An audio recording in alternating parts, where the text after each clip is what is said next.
My wife showed up to my office with her lover, threw her ring at me, and said, "We're done," only to see my coworkers laughing. What a spineless husband you are. Then I handed my wife an envelope and walked away. Quietly canceled every payment, trip, membership, and pulled out my $90 stake in her company. Minutes later, my phone lit up with 124 missed calls, and someone showed up at my door. Look, I've had some rough Thursdays in my life. The time I spilled coffee on a federal judge, that deposition where my fly was down for 45 minutes. But this was a Thursday that would go down in infamy, like Pearl Harbor, but with more passive-aggressive Slack messages. I'm sitting at my desk at Morrison and Cross LLP, feeling like $1 million, or at least the 450 others my suit cost at Nordstrom Rack. I've got my third espresso working through my veins like liquid confidence, and I'm crushing this acquisition contract like it owes me money. The morning sun is doing that thing where it makes the Manhattan skyline look like a screensaver, and honestly, I'm vibing. Then the elevator dings. Not like a normal elevator ding. This was the kind of ding that makes dogs bark 3 states away. The kind of ding that says, "Buckle up, Buttercup, your life is about to become a reality show." The doors slide open and out walks Mara, my wife of 7 years, the woman who promised to love me through sickness and health and my questionable karaoke choices. She's wearing this dress that's so red it probably needed a permit, and her heels are clicking on the marble floor like a countdown to detonation. But wait, there's more. Because walking beside her, holding her hand like they're in a Nicholas Sparks movie that nobody asked for, is Elliot Graves. Elliot. Freaking Graves. This guy, and I cannot stress this enough, is the human equivalent of a LinkedIn humble brag. You know the type. Just closed another 8-figure deal while running a marathon backwards and saving 3 orphans. Blessed, grateful. Always success mindset. His handshake feels like he's auditioning for a grip strength competition, and he smells like he bathes in cologne that costs more than my car payment. The entire office, and I mean the entire open concept, glass-walled, privacy is a myth workspace, goes silent. Even Karen from accounting, who literally never stops talking about her Pomeranian's Instagram account, shuts up. Mara walks straight up to my desk. No hesitation. No pre-game warm-up. She reaches into her Hermes bag, which, fun fact, I bought her for our anniversary, pulls out her wedding ring, and, I kid you not, tosses it across my desk like she's trying to land it in a solo cup at a frat party.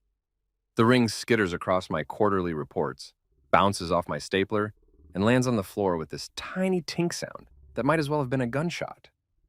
"We're done," she says. That's it. 2 words. We're done. Like I'm a Netflix subscription she's canceling. Like 7 years of marriage can be summarized in the same amount of syllables it takes to order a Big Mac. The office collectively inhales. I can literally hear Susan from 2 cubicles over whisper gasping into her phone. Someone's Apple Watch probably just sent them a heart rate alert. Elliot's standing there with this smile that makes me want to understand why people commit crimes of passion. He's got his hand on the small of Mara's back, like he's claiming territory, like he's a flag on the freaking moon. And then, my coworker Gary, who still owes me $20 from fantasy football, by the way, stage whispers loud enough for the entire floor to hear. "Man, what a spineless husband." Thanks, Gary. Real solid. Next time you need help with a motion to dismiss, maybe ask Siri. The thing is, I could have screamed. I could have thrown something. I could have gone full Jerry Springer and started a screaming match that would have ended up on TMZ with the headline, "Lawyer loses it, throws stapler at homewrecker." But here's what I learned from 7 years of dealing with Mara's mood swings and passive aggression. Silence is scarier than noise. Calm is more unsettling than chaos. So I smiled. Not a fake smile. Not a "I'm fine, really" smile. I smiled like I knew something they didn't. Like I was holding pocket aces, and they were sitting there with a pair of threes, talking about how they were going to clean up. I reached into my desk drawer, the locked one, the one where I keep the important stuff, and pulled out a brown envelope. Not fancy, just your standard 9x12 manila situation. But what was inside? That was the good stuff. I stood up, buttoned my jacket, because even in chaos, we maintained standards, and handed it to Mara. "You might want to read this before your next performance review," I said, my voice so even it could have been a yoga instructor's. Her perfectly microbladed eyebrows furrowed. Elliot's smile flickered like a dying light bulb. The office was so quiet I could hear the HVAC system and someone's stomach growling. Mara opened the envelope. I watched her eyes scan the first page, then the second. The color drained from her face like someone pulled a plug. Partnership Dissolution Agreement, Section 12.7. The clause I'd written into our business arrangement 3 years ago when I'd invested in her startup. The clause she'd probably never read because she trusted me. The clause that said if there was ever a breach of fiduciary duty, and yeah, sleeping with your business partner while married definitely counts, I could withdraw my entire investment. All $90 million of it, with interest. Elliot grabbed the papers. His eyes went wide, his tan, probably spray-on, let's be honest, somehow looked less convincing. You can't, this isn't, he sputtered like a broken garbage disposal. Oh, I can? Dude, I said, still smiling. It's all very legal, very binding. You can check with your lawyers. Oh, wait, I'm a lawyer. So let me save you the hourly rate. You're screwed. Mara's mouth opened and closed like a fish that just realized the bowl was actually a frying pan. Liam, you wouldn't I? I tilted my head. You just ended our marriage in my office during business hours with the guy you've apparently been auditioning for my replacement in front of my colleagues while wearing the dress I bought you. So yeah, Mara, I absolutely would. The elevator dinged again. This time it was Sandra, the office manager, holding a box of my personal items. I texted her 5 minutes before Mara showed up because, plot twist, I'd known this was coming. See, here's a fun story. 2 weeks ago, I hired a private investigator. Not because I'm paranoid, but because Mara had started doing this thing where she'd smile at her phone like it was telling her jokes. Where she'd work late but come home smelling like Elliot's stupid cologne. Where she'd stopped asking about my day and started asking about my plans for the future. The PI sent me photos, videos, text messages that would make a romance novelist blush and a therapist rich. So I'd prepared. Because if she wanted drama, I was going to give her a whole Broadway production. I picked up the box from Sandra, nodded at Mara and Elliot, and walked to the elevator. Every eye in the office followed me like I was carrying the Stanley Cup. Just before the doors closed, I turned back. Oh, and Elliot, that investment property you two were planning to buy in the Hamptons? Yeah, I own the mortgage company. Enjoy your weekend. The doors slid shut on their matching expressions of horror. As the elevator descended, I could hear the office explode into conversation. Phones were definitely coming out. This was going to be on the company's Slack within 30 seconds, guaranteed. But me? I was heading home to pour myself a drink, sit in my study, and do what I do best: read contracts and ruin people's lives legally. Because Gary was wrong, I wasn't spineless. I was strategic, and that's way more dangerous. The Uber ride home was probably the most expensive therapy session I've ever had, and I didn't even have to talk. Just me, a driver named Hassan who had excellent taste in lo-fi hip-hop, and the Manhattan skyline sliding past like the world's most expensive screensaver. Hassan gave me a look in the rearview mirror, that universal "you good, bro" expression, and I just nodded. What was I going to say? Yeah, man. My wife just nuked our marriage in front of my coworkers, but I've got a revenge plan that would make Machiavelli slow clap. That's not really first Uber ride conversation material. When I got to my building, this converted warehouse in Tribeca that costs more per month than most people's kidneys are worth, Marcus the doorman took one look at me and said, "Rough day, Mr. Hayes." You could say that, Marcus. Want me to tell the next 50 people who show up here that you moved to Bali? Make it 100, and you've got a deal. He grinned. Marcus is good people. Last Christmas, I gave him Knicks tickets, and he gave me a bottle of bourbon that probably fell off a truck, but in the best way possible. That's respect. The elevator ride up to the penthouse? Yeah, penthouse. Because apparently I have terrible financial decision-making skills when I'm in love. Felt like ascending into a museum of my mistakes. Every floor that passed was another year of my marriage I'd never get back. The doors opened directly into the apartment because we're fancy like that. And I was immediately assaulted by Mara's entire aesthetic philosophy. The walls were covered in abstract art that looked like someone had sneezed paint onto canvas while having a seizure. $12,000 pieces that were supposed to speak to the soul, but mostly just screamed, "I have more money than sense."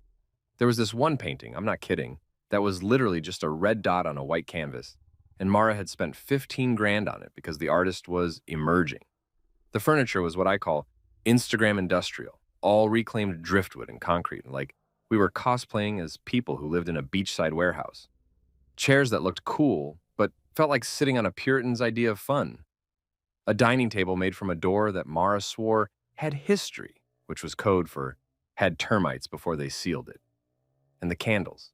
Oh God, the candles everywhere. Like we were preparing for either romance or a seance. I could never tell. They all had names like Coastal Grandmother's Secret and Meditation at Dawn, but mostly smelled like what I imagined disappointment and citrus would smell like if they had a baby.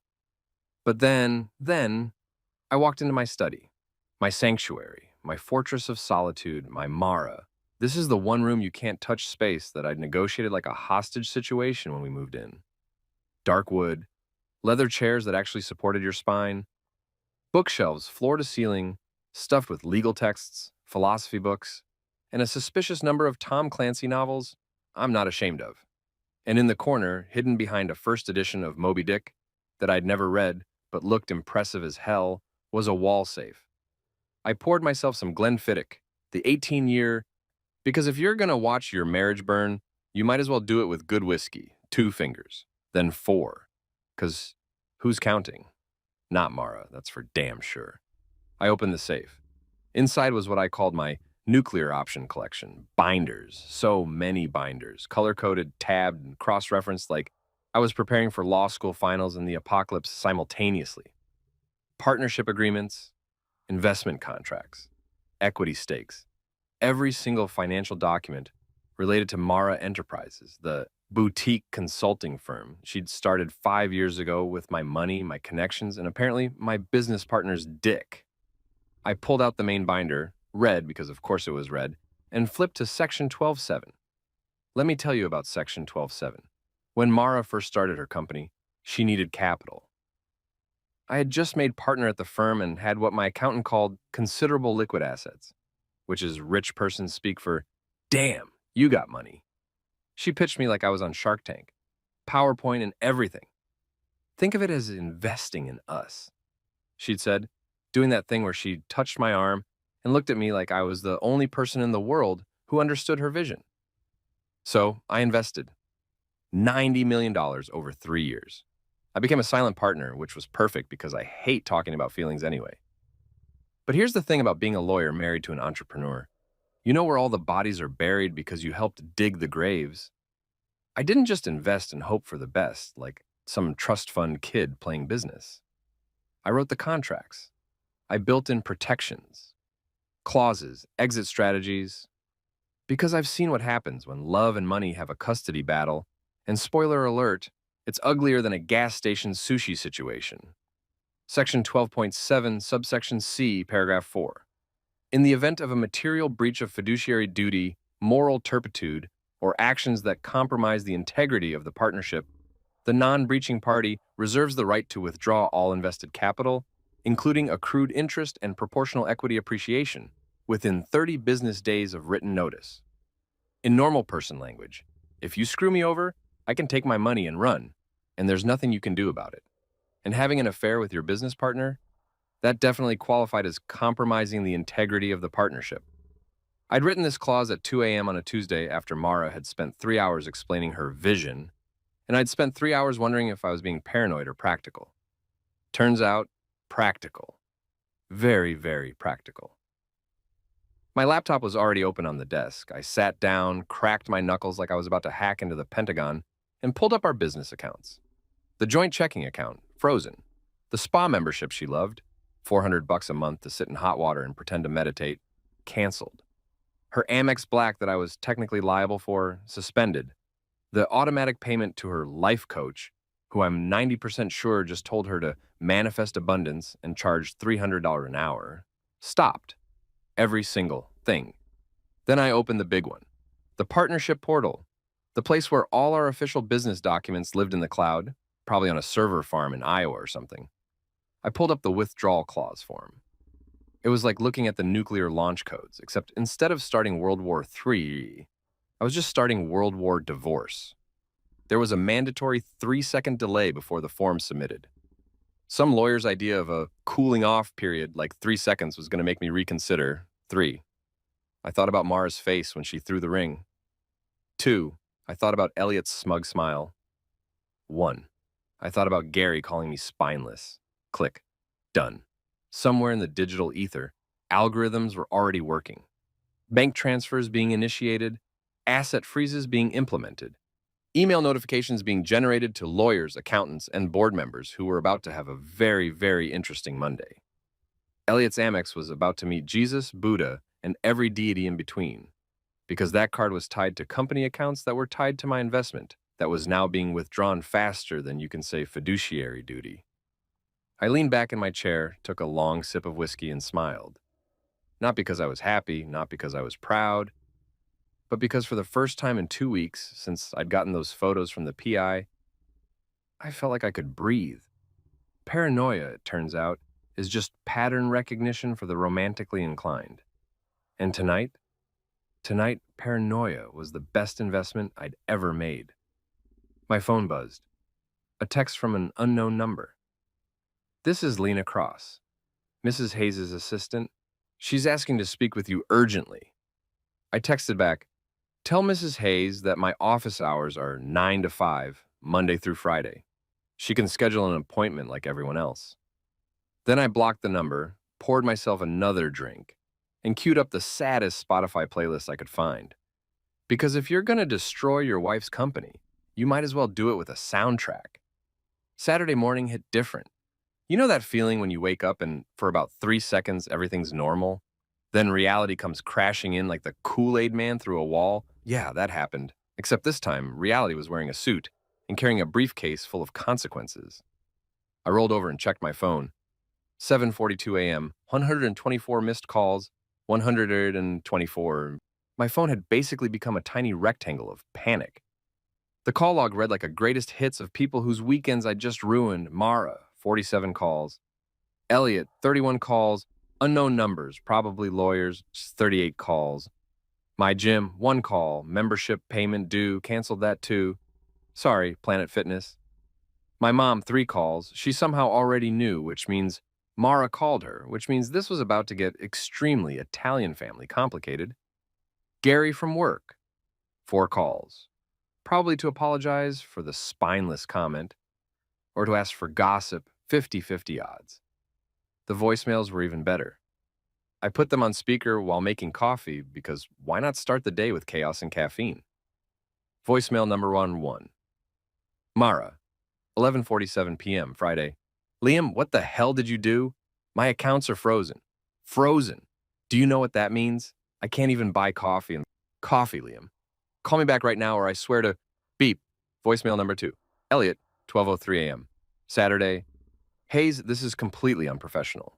We need to discuss this like adults. The board is panicking. Investors are calling. You can't just beep. Voicemail number 3. Mara, 12:47, 11 a.m. You're being childish. This is childish. We can work this out. Just call me, please. Oh, now we're at please. Interesting character development. Voicemail number 8. My mom, 2:13 a.m. Leonardo Giancarlo Hayes, your wife called me crying at 2 in the morning. I don't know what happened, but you call me back and explain yourself, young man. Yes, my full name is Leonardo Giancarlo Hayes. My mom had a thing for Da Vinci, and my dad had a thing for making me sound like a Renaissance painter. I go by Liam because I'm not a monster. I deleted all the voicemails without listening to the rest. If it was important, they'd text. And if they texted, I'd ignore those too. Because I'm an emotionally evolved millennial who processes trauma through avoidance and memes. The coffee maker beeped, this fancy Italian espresso machine that cost more than a used Honda, and made coffee that tasted like God's morning routine. I poured myself a double shot and sat down at my laptop. Time to see what kind of financial havoc I'd wreaked. I logged into the partnership portal, and oh boy, the dashboard was lit up like a Christmas tree having an anxiety attack. Account status, withdrawal in progress. Amount, $90,000 interest accrued. $8,347,81 on equity. Adjustment, $12,500. Total withdrawal, 110,191. Estimated completion, 72 hours, $110 million with an M. The kind of money that makes you understand why people commit crimes and also why they hire therapists. But it got better. The cascade effect had already started: company payroll account, insufficient funds, quarterly tax payment, bounced, office lease payment, declined, Elliot's corporate Amex, maxed and frozen, vendor payments, all failed. Mara Enterprises was basically a Jenga tower, and I'd just pulled out every bottom block simultaneously. My phone buzzed. A text from an unknown number. "Mr. Hayes, this is Lena Cross, Mrs. Hayes' executive assistant. I'm standing outside your building. I have an urgent message from the board of directors. Please, it's important." I looked at the security camera feed on my laptop. Sure enough, there was a young woman in the lobby, looking like she'd been crying or hadn't slept, or both.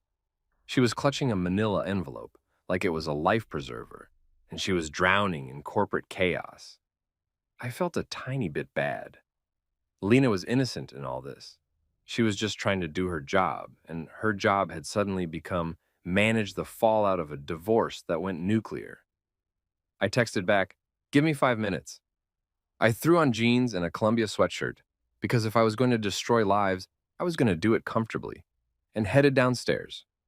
Lena looked like she was about 25, maybe 26, fresh out of business school, probably. When she had that "I optimized my LinkedIn profile, and now I'm having a crisis" energy. "Mr. Hayes," she started, her voice shaking slightly. "I'm so sorry to bother you, but..." "It's fine, Lena. Coffee?" I gestured to the building's cafe. Yes, thank you." We sat at a corner table. I ordered her a latte and me another espresso because apparently I was trying to speedrun heart palpitations. She slid the envelope across the table. "This is from the board. They're asking to negotiate terms. They're willing to..." "Willing to what? Give me my money back slower? Apologize for sleeping with my wife?" I opened the envelope. Inside was a letter that basically said, "Please don't destroy us. Here's a payment plan." I pulled out my own envelope from my backpack because, yes, I'd prepared one. Because I'm that guy now. "Give them this," I said, sliding it across the table. Lena looked terrified to touch it like it might explode. "What is it?" "My terms, non-negotiable. They want to play hardball with lawyers? Fine. But they're playing in my court now, and I wrote the rule book." Inside my envelope, 1. Full withdrawal of investment plus interest, $110.8 million or 2. Mara's immediate resignation as CEO. 3. Elliot's removal from the board. 4. Public statement acknowledging breach of fiduciary duty. 5. All personal assets acquired during marriage, aka everything, to be audited. 6. And just for fun, a formal apology letter, notarized, admitting fault. Lena read the first page and went pale. "Mr. Hayes, this would bankrupt the company. Should have thought about that before the affair, huh?" I don't know what to say." "Say you'll deliver it. And Lena, this isn't personal. You seem nice. Update your resume. You're gonna need it." She left looking like she'd just witnessed a mob hit, which honestly wasn't far off. I went back upstairs, opened my laptop, and did something truly diabolical. I scheduled automatic social media posts. Nothing identifying, nothing illegal, just thought-provoking. Twitter scheduled for Monday 9 a.m. Interesting how partnerships work until someone forgets what partner means. Instagram scheduled for Monday noon. Sometimes the best investment you can make is knowing when to pull out. We're talking stocks, obviously. LinkedIn scheduled for Monday. 5 p.m. Reminder, always read section 12.7 of your contracts. You never know when you'll need it. Business lessons, due diligence. Petty? Absolutely. Effective? We'd find out. Legal? Technically yes, and technically yes is the best kind of yes. My phone rang. Mara, again. I stared at it, thought about answering, thought about screaming, thought about crying. Instead, I sent it to voicemail and opened my delivery app. If I was going to financially annihilate my ex-wife's company, I was going to need tacos. Good ones, with extra guac, because revenge is a dish best served with adequate carbohydrates. Sunday morning came at me like a hangover I didn't earn. All disorientation and regret, Except I was stone cold sober, and the only thing I regretted was not doing this sooner. My phone had basically become a weapon of mass notification. Every time it buzzed, which was approximately every 45 seconds, I half expected it to just give up and burst into flames like a Samsung Galaxy circa 2016. The count was now at 267 missed calls. 267. That's not communication, that's harassment with a cellular plan. But the voicemails? The voicemails had evolved. We'd gone through the 5 stages of grief. Speed run edition. Stage 1. Denial. Friday night. This is a mistake. You made a mistake. Call me back so we can fix this. Stage 2. Anger. Saturday morning. You bastard. You absolute bastard.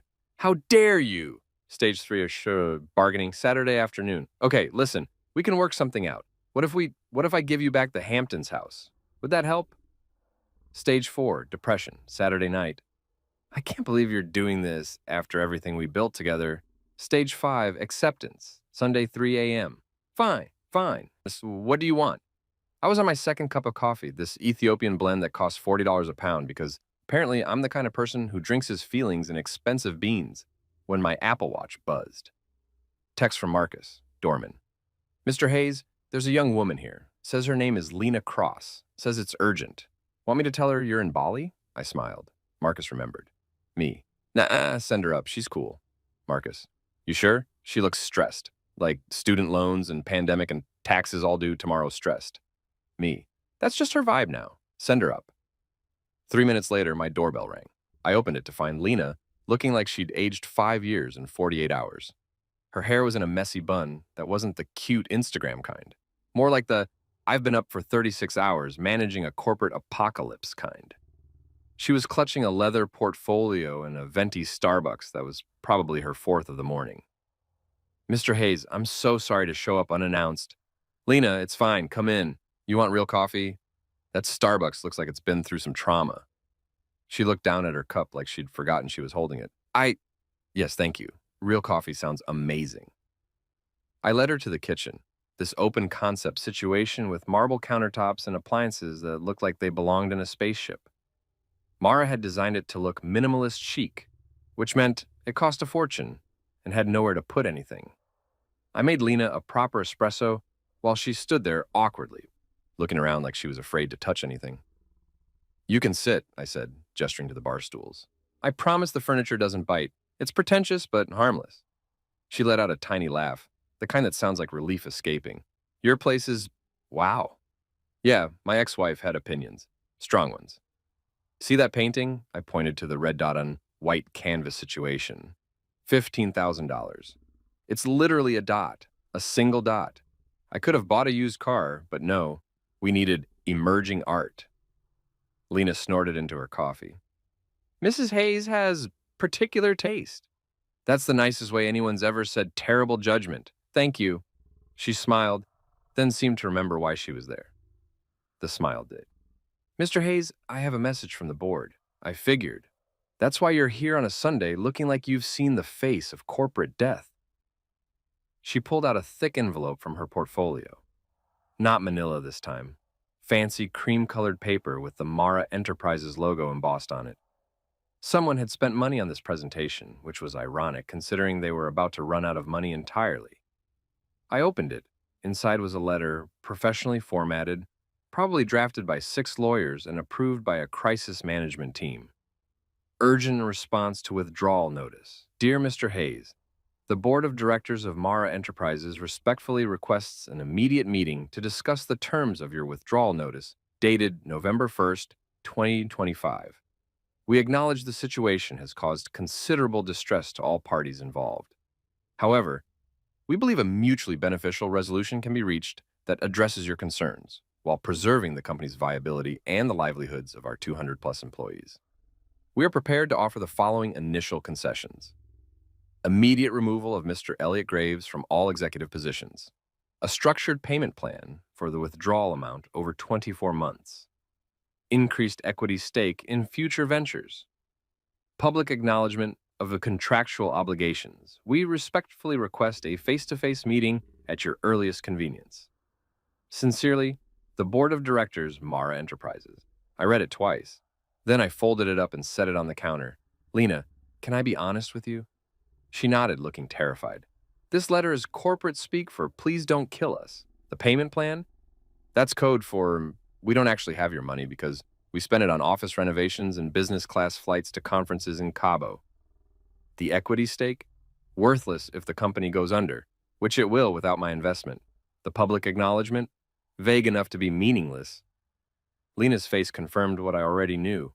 I'm just delivering the message. I know, and I appreciate it. You're good at your job, which is why I'm about to do you a favor. I pulled out my own envelope. Yes, another one, because I'm apparently running a one-man stationery distribution service now. What's this? She asked. This is my counteroffer. It's not pretty, it's not kind, but it's fair, which is more than they deserve. She took the envelope like it was evidence in a murder trial. Should I open it? You can read the summary page. The rest is for the lawyers.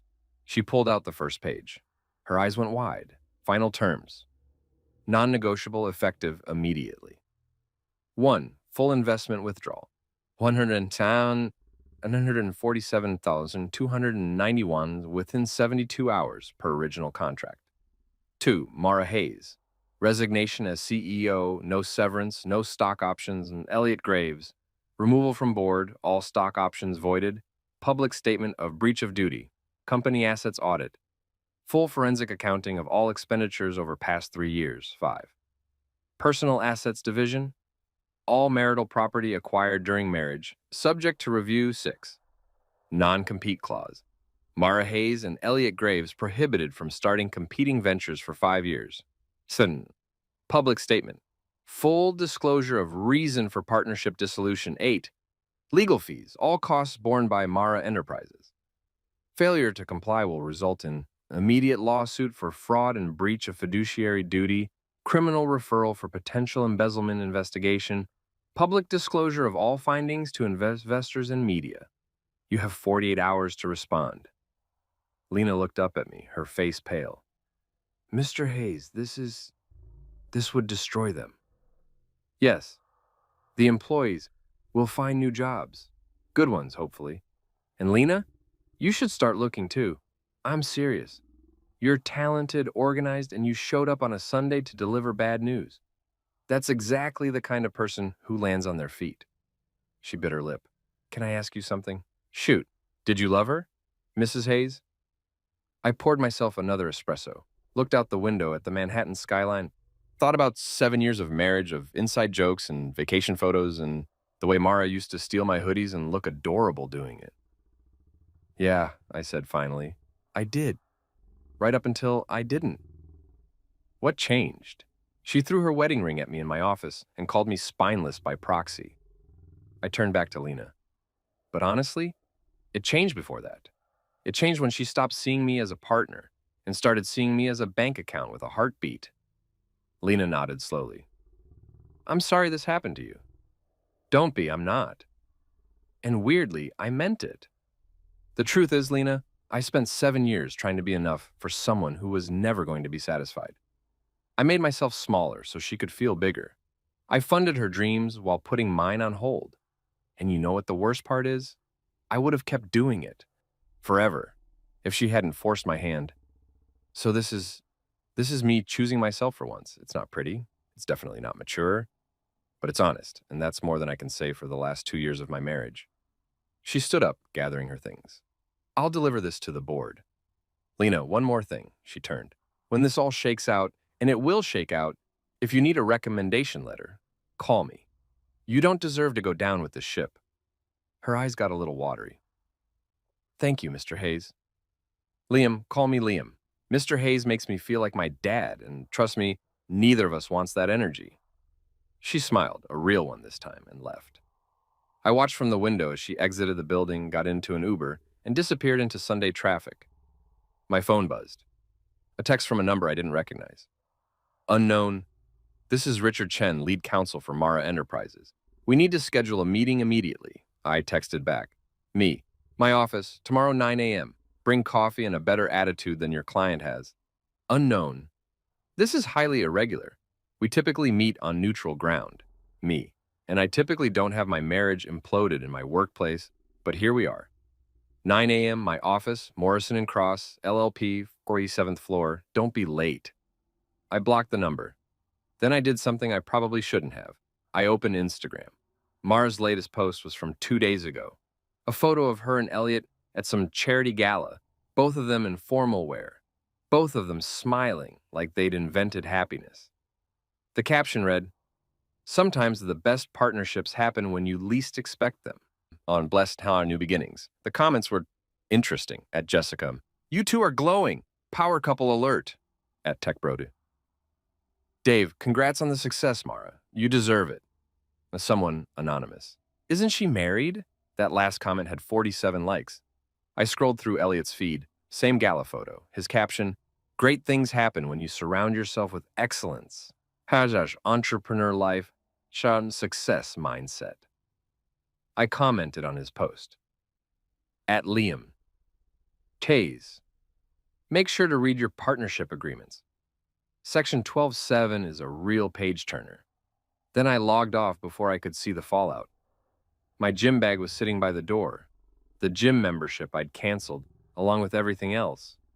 I looked at it, thought about going for a run, clearing my head, being healthy. Instead, I ordered Thai food, queued up The Big Lebowski on Netflix, and settled in for an evening of pad thai and existential comedy. Because sometimes the most rebellious thing you can do is absolutely nothing. And tomorrow I was going to walk into that conference room and watch lawyers panic in real time. I couldn't wait. Monday morning, I woke up feeling like Bruce Wayne after a really productive night of vigilante justice. Tired, slightly unhinged, but deeply satisfied with my life choices. I put on my best suit. Not the Nordstrom Rack special from last week. No, this was the Tom Ford I'd bought for my first murder trial. The legal kind, not the literal kind, though honestly the line gets blurry in corporate law. Charcoal gray, perfectly tailored, the kind of suit that says, "I'm about to ruin your entire fiscal quarter and look incredible doing it." Matching it with a burgundy tie because I'm not a psychopath. I have color coordination standards even when committing corporate homicide. I got to Morrison and Cross at 8:30 a.m., which gave me 30 minutes to prep for what was either going to be the most satisfying meeting of my life or a complete disaster that would end with me disbarred and living in my mom's basement eating her disappointment lasagna. 50-50 odds, honestly. My assistant, Patricia, this 65-year-old force of nature who'd been with the firm longer than I'd been alive, took one look at me and said, "You're glowing. Either you're in love or you're about to destroy someone's life." The second one. Good. I never liked that wife of yours. She had small talk energy that felt like a hostage negotiation. Patricia handed me a coffee. Conference room A is set up. The other party arrived 10 minutes ago. They brought 4 lawyers and what I can only describe as concerned rich person vibes. Perfect. "Liam, honey, whatever you're about to do, Patricia, I love you. But if you're about to tell me to take the high road, I need you to know I'm driving in the ditch now. The high road is back there somewhere. Probably at the rest stop where my wife threw her wedding ring at me." She smiled. "I was going to say, record everything and don't sign anything without reading it 3 times. This is why you're my favorite person. I'm your only person since your wife left.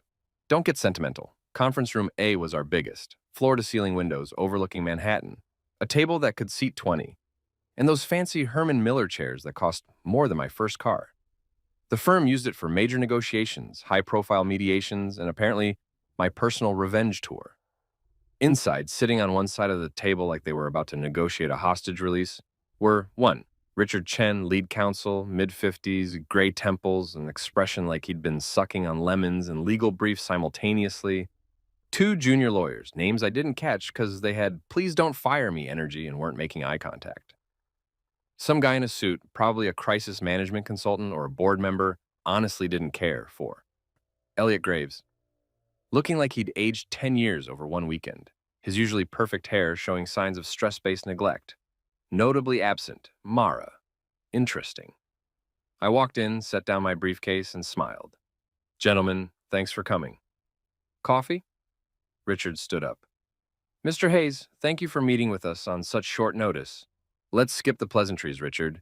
You're here because your client screwed up, and I hold the financial detonator. So let's talk terms." I pulled out a document. Thick, bound, tabbed like a PhD thesis on how to legally annihilate someone. Richard's face went pale.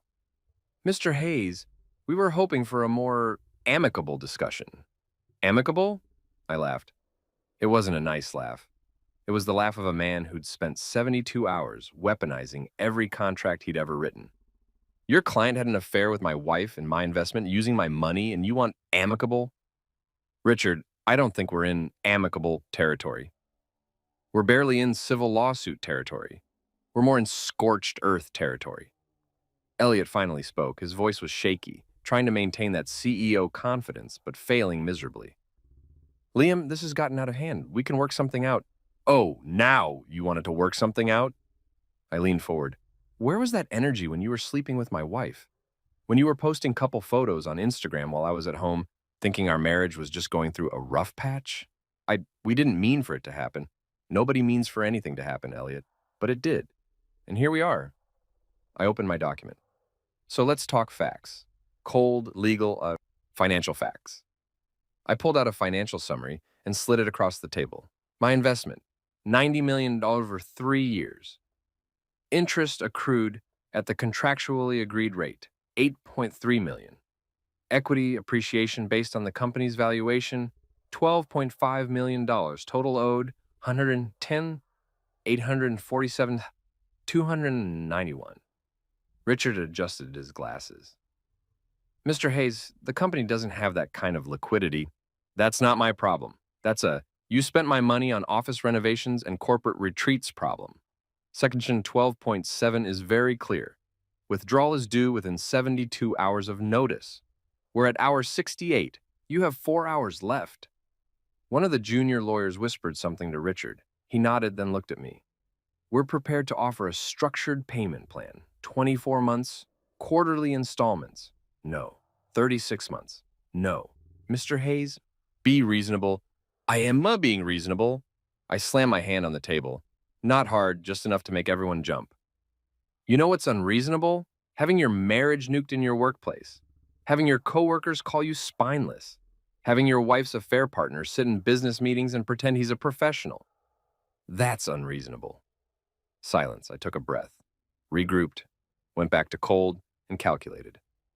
Here's what's going to happen. You have 4 options, and I'm going to explain each one using small words so everyone can follow along. I pulled out 4 separate documents, laying them out like playing cards. Option 1, the let's pretend we're civilized plan. You wire me the full $110.8 million within 4 hours. Mara resigns as CEO but keeps her stock options. Elliot steps down from the board but maintains his consulting role. You release a bland statement about restructuring. Everyone moves on. The company probably survives. This option expired 3 days ago when Mara decided to make a scene, but I'm including it for completeness. Richard looked hopeful. I crushed that hope immediately. We're not doing option 1. Option 2, the slightly painful but fair plan. You wire me $50 million immediately. The remaining $60.8 million is paid over 12 months with 8% interest. Mara and Elliot both resign. Full public statement acknowledging breach of fiduciary duty. Forensic audit of all company spending over the past 3 years. If the audit finds embezzlement or fraud, I reserve the right to pursue additional damages. Company probably survives, but limps for a while. Elliot leaned forward. We might be able to. We're not doing option 2 either. Now, option 3, the this is gonna hurt plan. I force immediate liquidation of company assets to recover my investment. Company folds within 30 days. All employees laid off. Mara and Elliot both face breach of contract lawsuits. I pursue criminal investigation for potential fraud. Your legal fees alone will bankrupt you both personally. Company dies, but at least it's quick. The room was silent except for the sound of someone's Apple Watch giving them a heart rate warning. Option 4, the let's get creative plan. Everyone perked up slightly. Hope is a dangerous thing in negotiations. I take full control of the company. Mara and Elliot are immediately removed from all positions. I install new management. I restructure everything. I decide who stays and who goes. The company might survive, might thrive, might still fail, but it'll be my choice, not yours. You get nothing except the privilege of not being sued into oblivion. Oh, and I get to rename the company because Mara Enterprises is going to give me an aneurysm. I leaned back. You have 4 hours to pick an option. And gentlemen, I'm rooting for option 4. I've always wanted to run a consulting firm. Richard looked like he was doing complex math in his head, probably calculating how many billable hours this disaster was going to generate. Mr. Hayes, these terms are non-negotiable. I believe I sent that in writing. Did you not get the memo? It was very clear. Used big fonts and everything. The crisis management guy finally spoke. Mr. Hayes, there are 200 employees who depend on this company. Their families are not my responsibility. They're Mara's responsibility. They're Elliot's responsibility. They're the board's responsibility. I was just the bank. And banks don't keep lending when the borrower commits fraud. It wasn't fraud. Breach of fiduciary duty, misuse of partnership funds, failure to disclose conflicts of interest. Call it whatever makes you sleep at night, but legally, it walks, talks, and quacks like fraud. My phone alarm went off. I'd set it for dramatic effect. That's your 4-hour warning, gentlemen. You now have 3 hours and 59 minutes. I suggest you start making calls.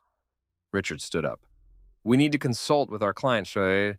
Then consult. My office is down the hall. Patricia will bring you coffee and judgment. And Richard, tell Mara that if she wants to negotiate, she needs to show up herself. I don't do intermediaries for personal matters. They filed out like students who'd just failed a test they didn't study for. Elliot was the last to leave. He paused at the door. Liam, for what it's worth, I am sorry. I looked at him, really looked at him.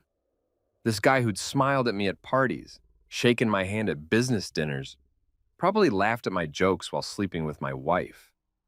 Elliot, the only thing you're sorry about is getting caught. If Mara had been better at hiding it, you'd still be in my office right now, pretending to be my friend. So save your apology. You're going to need it for your bankruptcy attorney. He left. I sat alone in the conference room, looking out at Manhattan. The city stretched out below me, millions of people living their lives, having their own dramas, fighting their own battles. My phone buzzed. A text from Patricia. Patricia, you're either the bravest person I know or the dumbest. Haven't decided which. Me. Can it be both? Patricia. That's what I'm afraid of. I had 3 hours and 57 minutes before they had to give me an answer. I spent it doing what I do best, researching precedent, drafting contingency plans, and eating a really expensive sandwich from the deli downstairs. Because revenge is important, but so is lunch. You can't run a corporate coup on an empty stomach. The answer came at hour 3, minute 47. Richard Chen walked back into my office looking like he'd aged another decade in the span of an afternoon. Behind him, no junior lawyers this time, no crisis management consultant, just Richard and a leather portfolio that probably contained either my victory or my next legal battle. I didn't stand up. Power move? Maybe. Mostly, I was just committed to finishing my coffee.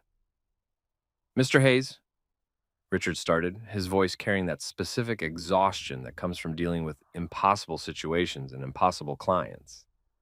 We've reached a decision. Option 4, I asked, because I could read the defeat in his posture. Option 4. I smiled. Not a nice smile. I just legally annexed someone's company smile. Smart choice. Patricia will send you the transfer documents. You have 24 hours to execute them. Tell Mara she's got till Friday to clear her office. Tell Elliot he's got till Thursday because I'm petty and he knows why. Richard nodded slowly. There's one request. I don't do requests. Mrs. Hayes would like to speak with you, privately. She's willing to come here, to your office, to discuss. No. Mr. Hayes, Richard, I just took her company. I'm not giving her closure too. That's not how this works. I stood up, buttoned my jacket. Tell her we'll communicate through lawyers like civilized divorced people. Tell her I hope Portland treats her better than New York did. Tell her, actually, don't tell her anything. We're done. He left. I sat back down and stared at my computer screen, expecting to feel something, triumph, satisfaction, that rush you get when you win something big. Instead, I felt tired. Really, really tired. The kind of tired that comes from running on spite and caffeine for 72 hours straight. My phone rang. Not Mara this time, not Elliot. Not my mom demanding explanations, Professor Helen Wells. I answered, Professor, if you're calling to tell me I've violated some ethical code of conduct, I need you to know I did everything by the book. A book I wrote, but still. Her laugh came through the speaker, warm, knowing, the laugh of someone who'd seen 1,000 law students go from idealistic to cynical and back again. Liam, I'm not calling about ethics. I'm calling because I saw the news. Local attorney performs corporate takeover after messy divorce. Very tasteful coverage. The New York Post is a bastion of journalistic integrity. And I'm the Queen of England. A pause. How are you, really? I sighed. I don't know. I won. I got everything I wanted. The company, the money, the satisfaction of watching them panic. So why do I feel like I just finished a marathon nobody asked me to run? Because revenge is exhausting, Liam. It's satisfying in the moment, but it's not sustainable. You can't build a life on anger. Watch me. I'm serious. You're one of the smartest lawyers I've ever taught. You could do so much more than just whatever this is. This is justice, Professor. This is scorched earth. There's a difference. She paused again. Come have lunch with me tomorrow. There's someone I want you to meet. I'm not really in a meeting new people phase. Her name is Isabella Torres. She runs a legal aid nonprofit in Brooklyn. They do immigrant rights work, eviction defense, the kind of law you used to care about before you went corporate. Professor, one lunch, Liam. If you hate it, you never have to hear from me again. But if you don't show up, I'm telling your mother about the time you plagiarized that torts assignment sophomore year. That was one paragraph, and I cited it later. Lunch, tomorrow, 1 p.m. I'll text you the address. She hung up before I could argue. Professor Wells was the kind of person who could guilt trip you into being a better human while making you think it was your idea. It's a gift, really. The next day, I found myself in Brooklyn, Williamsburg specifically, in a neighborhood where coffee shops outnumbered churches, and everyone looked like they'd just left a photo shoot for urban millennials who own plants. The address Professor Wells sent me was a building that looked like it had seen better days, possibly during the Clinton administration. Paint peeling, windows that probably violated code, and a sign that read, Torres Legal Collective, Justice Not Charity. I walked up 3 flights of stairs that creaked ominously. At the top, there's a door held together by duct tape and determination. I knocked. Come in. A voice, female, accented, maybe Dominican or Puerto Rican. Hard to tell through the door. I walked into organized chaos. Desks everywhere, stacked with files and papers that looked like they'd been organized using the I'll get to it eventually method. Cheap office chairs from IKEA. Computers that were probably old when Obama was in office. Coffee maker that looked like an archaeological artifact. And people, paralegals, volunteer lawyers, clients, all moving with this purposeful energy that you only see in places where the work actually matters. At the center of it all, Isabella Torres. Mid-30s, dark hair pulled back in a practical ponytail, wearing jeans and a hoodie that said resist in faded letters. She was on the phone, speaking rapid-fire Spanish, gesturing animatedly at a whiteboard covered in case numbers. She saw me, held up a finger, un momento, and wrapped up her call. Sorry about that. Emergency stay of removal. We won, but it was close.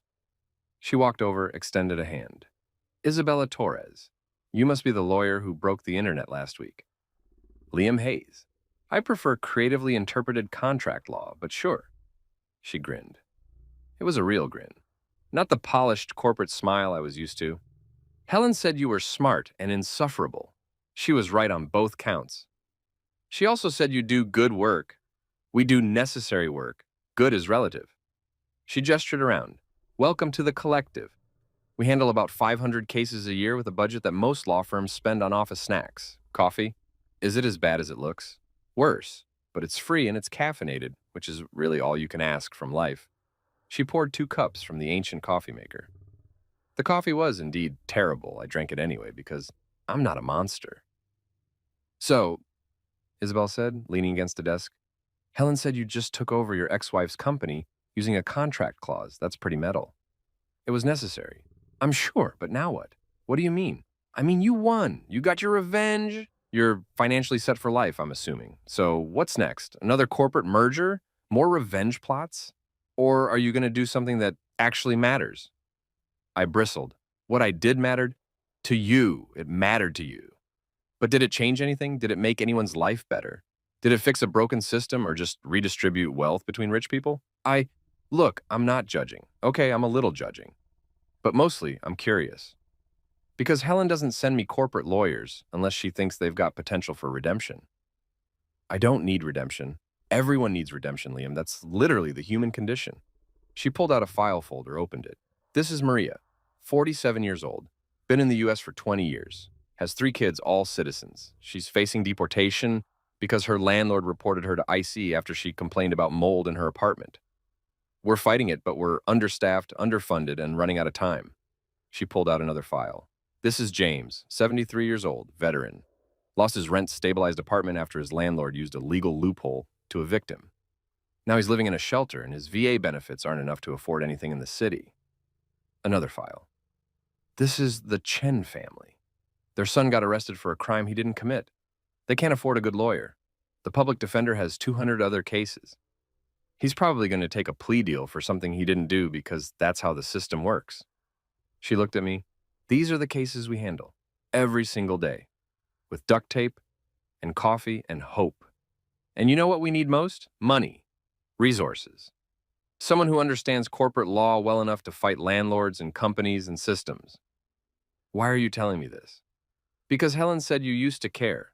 Before you went corporate, before you got rich, she said you wanted to be a public defender, wanted to fight for people who couldn't fight for themselves. That was a long time ago. Was it? Or did you just get distracted by money and a pretty girl who threw your dreams away along with that wedding ring? Damn, she was good. I looked around the office again, really looked at it. Saw the cracks in the walls and the determination in people's faces. Heard phones ringing with emergencies. Saw files stacked with lives hanging in the balance. What would you do with $15 million, I asked. Isabella nearly spit out her coffee. I'm sorry, what? Hypothetically, if someone gave you $15 million for this place, what would you do with it? She stared at me. Is this a hypothetical, or are you actually asking? I'm asking. She set down her coffee, thought for a moment. I'd hire 20 more lawyers, good ones. I'd upgrade our tech so we're not running on computers from the Bush administration. I'd open satellite offices in Queens and the Bronx. I'd start a bail fund. I'd create a fellowship program for law students who want to do this work but can't afford to. She stopped, looked at me. Why are you asking? I pulled out my phone, opened my banking app, and started filling out a wire transfer form. Because I just took over a company, and I have no idea what to do with it. Because I've spent the last week destroying things, and I'm tired of destruction. Because Professor Wells guilt-tripped me, and she's usually right about these things. I hit submit. 15 million gone, just like that. Isabella's phone buzzed. She looked at it. Her eyes went wide. Liam, did you just... Is this real? It's real. Use it wisely. Don't spend it all on coffee, even though yours desperately needs an upgrade. And Isabella, yeah, I want to help. Not just with money. I want to actually do the work. Pro bono, obviously. I need to remember what it feels like to win something that actually matters. She looked at me for a long moment. Then she smiled, a real, genuine smile that made me feel like maybe I wasn't completely dead inside. Welcome to the collective, Liam. Fair warning, the hours are terrible, the pay is non-existent, and you're going to see things that will keep you up at night. Sounds perfect. Also, you're doing intake interviews today because Martina's called in sick and we're drowning. What? You wanted to help. Here's a clipboard and a list of questions. Room 3. Your first client is waiting. Try not to terrify them with your corporate lawyer energy. She handed me a literal clipboard, like it was 1987 and we'd never heard of iPads, and pushed me toward a door marked Interview Room 3. Inside was a woman who looked about my mom's age, wearing a cleaning company uniform, holding a crumpled tissue and a manila envelope that probably contained her entire legal life. I sat down, looked at the clipboard, looked at her. Hi, I'm Liam. I'm going to help you today. Can you tell me what's going on? And for the first time in a week, I felt like I was doing something that mattered. Not revenge, not destruction, not corporate warfare, just helping. It felt weird, but also kind of good. By Thursday morning, I'd interviewed 12 people, filed 4 emergency motions, and consumed enough terrible coffee to violate several health codes. I'd also slept exactly 4 hours, but weirdly, I felt more awake than I had in years.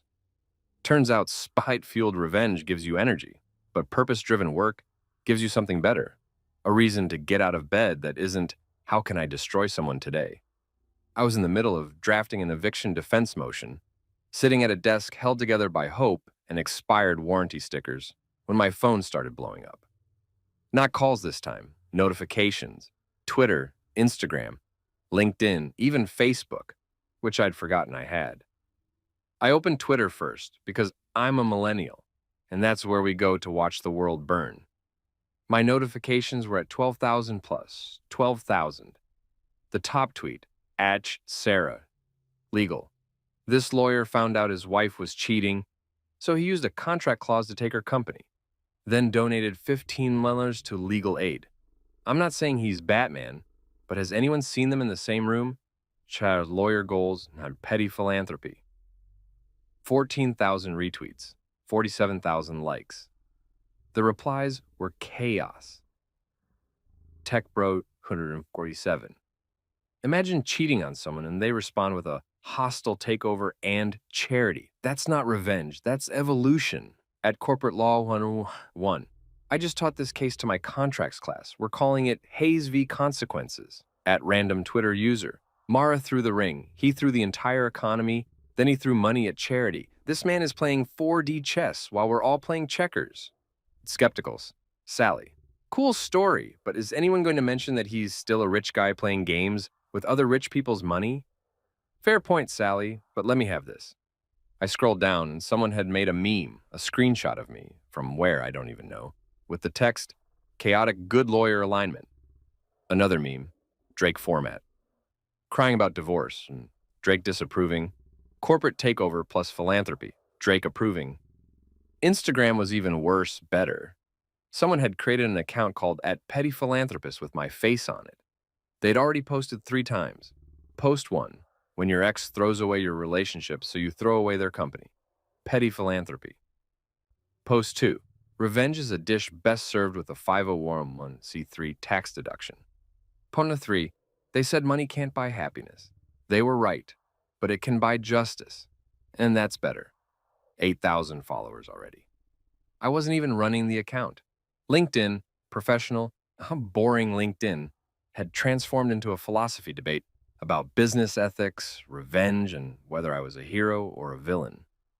Jennifer Martinez, MBA. Hayes demonstrates that contractual literacy is the ultimate form of protection. This should be required reading in B school. David Patterson, CEO. This is why you read contracts before signing them, and why you don't mix business with pleasure or affairs. Susan Rodriguez, attorney. As satisfying as this is to watch, we should remember that 200 employees nearly lost their jobs because of personal drama. That's not heroic. Also fair, Susan.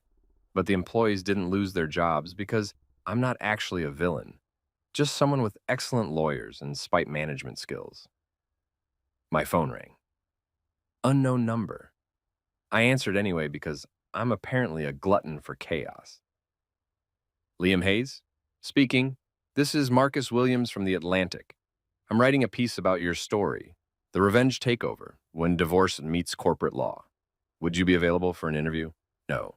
It would be very sympathetic to your perspective. Still no. We'd fact-check everything, ensure accuracy. I appreciate the offer, but my answer is no. You can quote me on that. No. I hung up. The phone rang again immediately. Different number. Is this Liam Hayes, the lawyer from the Mar Enterprises situation? Who's asking? Sheila Grant from Netflix. We're interested in developing your story for a limited series. Succession meets Marriage Story. We think there's real potential. You want to make my divorce into a TV show? Not just your divorce. The corporate intrigue, the legal maneuvering, the philanthropy angle. It's got everything. Love, betrayal, redemption. It's got a hard pass, that's what it's got. Mr. Hayes, we'd compensate you generously. I just gave away $15 million. You think I need your money? Make a documentary about Isabella Torres instead.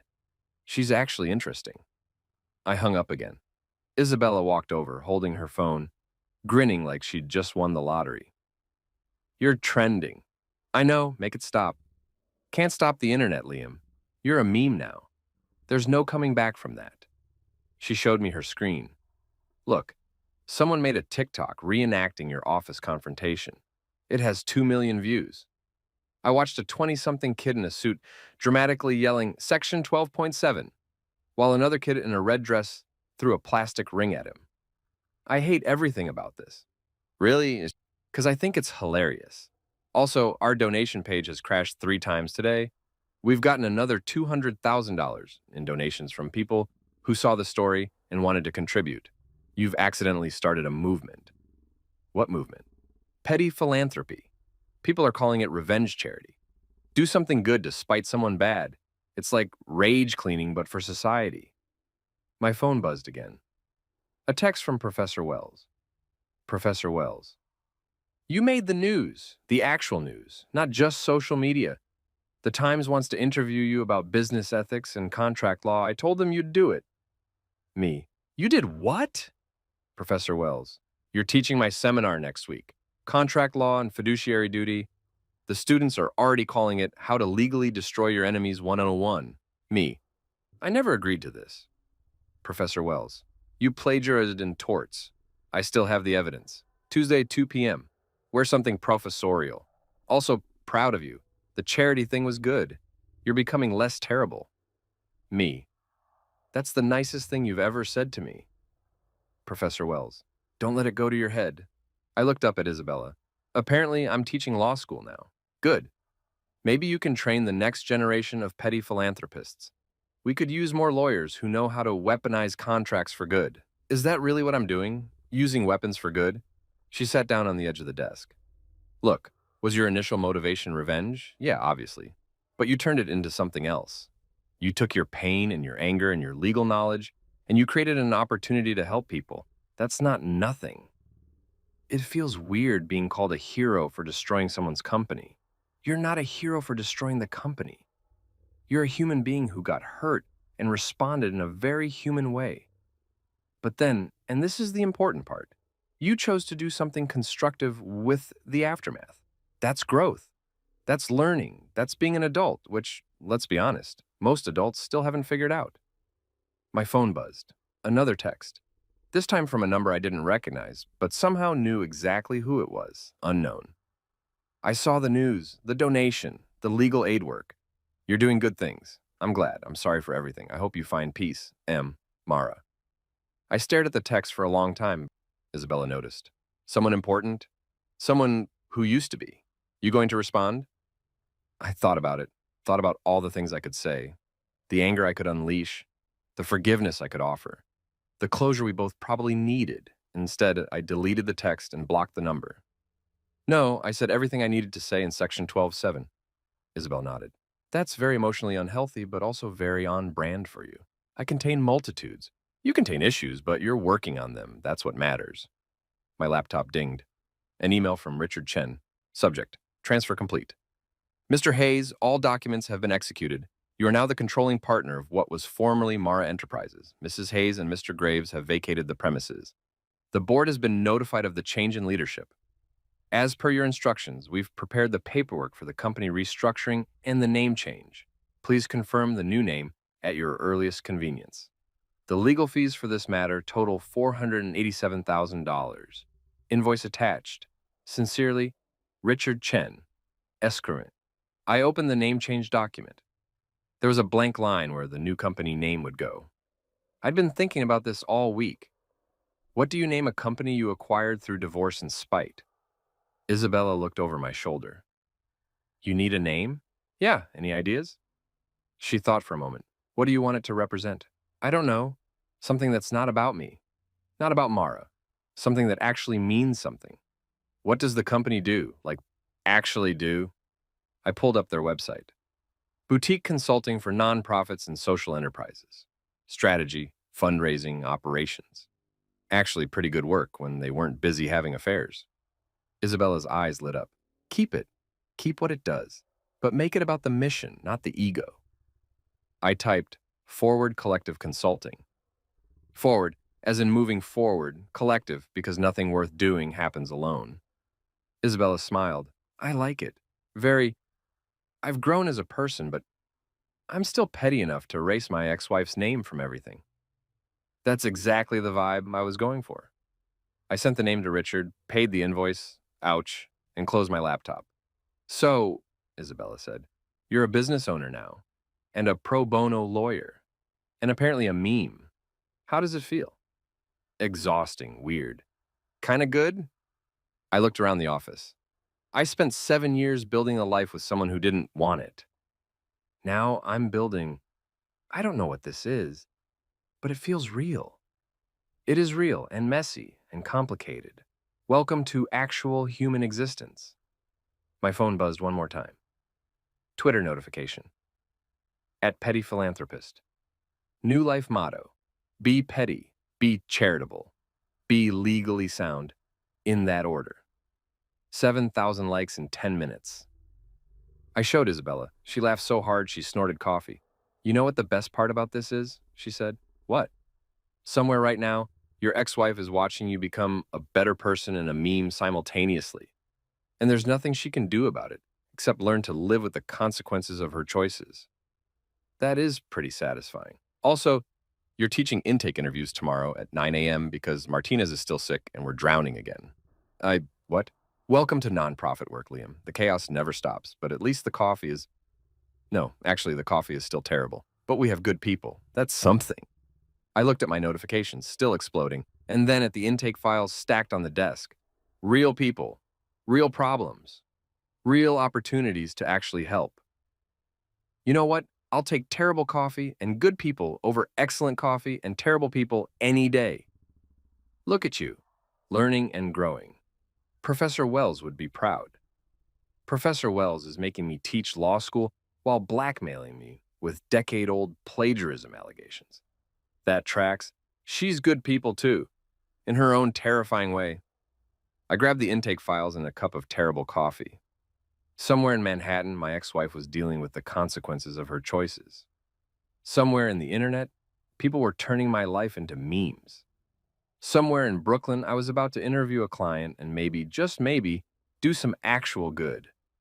Life was weird, but for the first time in a long time, it was my weird, and that was enough. Tuesday afternoon, I found myself back at Columbia Law School, walking halls I hadn't walked in 12 years, past classrooms where I'd learned to argue like a lawyer and think like a mercenary. The building smelled exactly the same. Old books, fresh coffee, and the faint panic of law students realizing they hadn't read for class. It was nostalgic and horrifying simultaneously.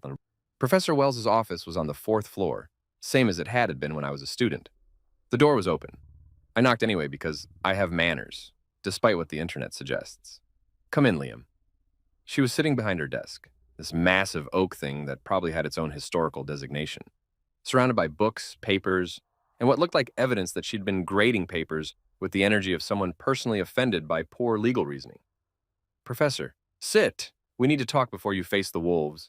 The wolves being 50 law students who've been following your story like it's a reality show. Half of them think you're a genius. The other half think you're a cautionary tale. All of them want to know how you did it. I sat. And what do you think? She took off her reading glasses and studied me.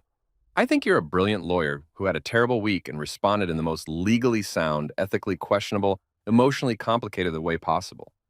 I think you're hurt and angry and trying to pretend you're not by doing good works. I think you're working through trauma by helping others, which is healthier than most coping mechanisms, but still avoidance. And I think you're here because you need to remember why you went to law school in the first place. Wow. Did you prepare that speech or is this your natural setting? I've known you for 12 years, Liam. I wrote you a recommendation letter for your first job. I went to your wedding and thought, this will end badly. I'm not here to blow smoke. I'm here to make sure you don't implode. I'm not imploding. You donated $15 million and took over your ex-wife's company in the same week. That's either the most stable thing you've ever done or a complete breakdown disguised as success. I'm betting on the latter. She wasn't wrong, but I wasn't going to admit that. What do you want me to tell these students? The truth. Tell them what you did, why you did it, what you learned, and most importantly, what you'd do differently. She stood up. But first, there's someone I want you to meet properly. She led me down the hall to a conference room. Inside, a woman was setting up a presentation, mid-40s, wearing a blazer that had seen better days, eyes that suggested she'd been dealing with university bureaucracy and winning. Liam, this is Dr. Camille Rhodes. She teaches ethics and professional responsibility, which I'm sure you remember fondly from your time here. I did not remember it fondly. I'd nearly failed that class because I'd written a paper arguing that corporate lawyers had no ethical obligations beyond their clients, which Dr. Rhodes had called intellectually lazy and morally bankrupt. She'd been right, but I'd been 24 and arrogant. Mr. Hayes, she said, extending her hand, I've been following your case with great interest. As a cautionary tale, as a masterclass in contract law weaponization, your use of Section 12.7 was textbook. Literally. I'm rewriting my curriculum to include it. You're teaching students how to divorce nuke their spouses? I'm teaching students that contracts are tools. They can be used for protection, for justice, or for revenge. The difference isn't in the tool. It's in the intent and the outcome. She pulled up a slide presentation titled Hayes v. Hayes, a case study in fiduciary duty and personal consequences. You made a PowerPoint about my divorce? I made a PowerPoint about the legal framework you used. The divorce is context. Messy, public, meme-worthy context, but still context. Professor Wells smiled. Camille wants to study what you did, not judge it, study it. The legal mechanisms, the ethical implications, the precedent it sets. And I want you to guest lecture, Dr. Rhodes added. Not just for my class, for anyone interested in the intersection of corporate law and personal relationships. We're calling it When Business Gets Personal, Legal Frameworks for Impossible Situations. That's a terrible title. The students are calling it Revenge Law 101. Yours is only marginally better. Fair. Why would I do this? Dr. Rhodes closed her laptop and looked at me directly. Because you're sitting on one of the most interesting legal cases of the decade, and you have a choice. Let it be reduced to memes and tabloid coverage, or use it to actually teach people something valuable. Like what? How to destroy your enemies legally? Like how to protect yourself. Like how to read contracts. Like how to navigate the terrible intersection of love and money. Like how to turn pain into purpose. She pulled out a folder and slid it across the table. Inside letters. Dozens of them. Printed emails, actually. These are from students, junior lawyers, and people who read your story. They're asking questions. How do I protect myself financially in a relationship? What should I look for in partnership agreements? Can I really write clauses like Section 12.7? People want to learn from what you did. I read through a few. I'm getting married next year. After reading about the Hayes case, I'm insisting on a prenup. My fiance thinks I don't trust them. How do I explain this isn't about trust? It's about being smart. I'm starting a business with my best friend. After seeing what happened with Mara Enterprises, I'm terrified. What protections should I build in? I'm a 2L and I want to do public interest law, but everyone says there's no money in it. How did you balance corporate work with pro bono? How did you make the switch? Real questions. From real people who actually wanted answers. These people think I have answers. I said, you do, and Professor Wells replied, you just use them in the messiest way possible. Now you get to teach people how to use them better. Dr. Rhodes leaned forward. Here's my pitch. You teach one class, 2 hours. We'll fill the auditorium. Trust me, we've already had 200 students sign up, and it's only been announced for an hour. You tell your story, you explain the legal framework, you answer questions, and if it goes well, we make it a regular thing. A semester-long seminar on contracts, relationships, and self-protection. And if it goes badly, then you never have to do it again and we all forget this conversation happened. Professor Wells added, but it won't go badly, because you're good at this. You always were. You just forgot somewhere between making partner and making money. I looked at the letters, at the questions, at the genuine desire people had to learn something from my absolute disaster of a year. When's the class? Dr. Rhodes smiled. Thursday, 4 p.m., Jerome Green Hall, auditorium. We'll have 200 law students, a dozen faculty members, and probably some reporters because the internet exists and hates privacy. Great, no pressure. Oh, there's tons of pressure.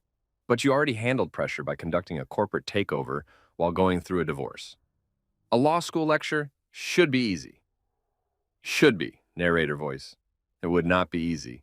Thursday, 3:45 p.m. I was standing backstage at the Jerome Green Hall Auditorium, wearing my Tom Ford suit, because if I'm going to humiliate myself, I'm doing it with style, drinking water that tasted like anxiety, and questioning every life choice that had led me to this moment.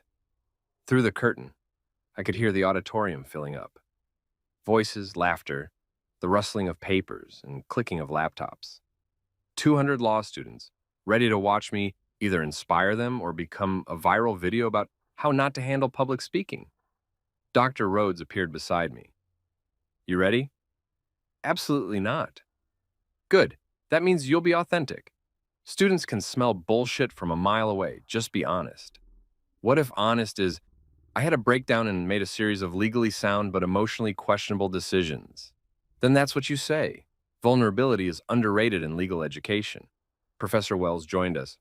I told them you're not here to be a hero. You're here to be real. So be real. Real is messy. Messy is memorable. Perfect is boring. You've got this. The lights dimmed. Someone, probably a TA getting extra credit, introduced me with a bio that made me sound way more impressive than I felt. And now, please welcome attorney Liam Hayes, managing partner of Forward Collective Consulting and the man behind what some are calling the most interesting contract law case of the decade. I walked out to applause, loud applause, like rock concert level applause, which was weird and uncomfortable and also kind of nice. The auditorium was packed, every seat filled, students sitting in the aisles, faculty in the back, and yes, at least 3 people holding phones up, definitely recording. Great. I stood at the podium, looked out at 200 plus faces, and forgot everything I'd planned to say. So I said the only thing that felt true. Hi, I'm Liam Hayes. 3 weeks ago, my wife threw her wedding ring at me in my office and called me spineless. 2 weeks ago, I legally destroyed her company. 1 week ago, I gave away $15 million and became a meme.